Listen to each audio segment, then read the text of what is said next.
then what did you have to say to families who are still looking for their loved ones? For instance, on X, we were tagged and someone said, I always communicate with Peter Masharia's mom. Imagine she wakes up every day to go to the mortuary. Peter Masharia went missing on the 25th of June. Tonight, what do you tell those families that are still looking for their loved ones? To the families who lost their loved ones or whose loved ones are still missing, I would say that it's unfortunate that this country went through what it went through in June, July.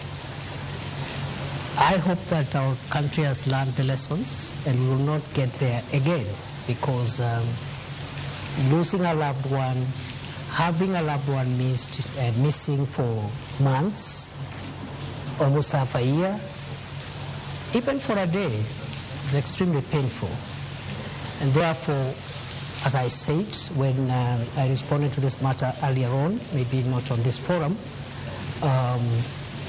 it is very unfortunate, and we, including myself, regret that our country went that direction and hope that we will not get there again. Yes, when they look at you, Professor, they say you are the face of, disappearances, abductions, deaths and murders on young people in this country. Do you feel that you're struggling to shake off that tag? Not at all, okay. Because it is not true. So I don't struggle at all. Okay. So then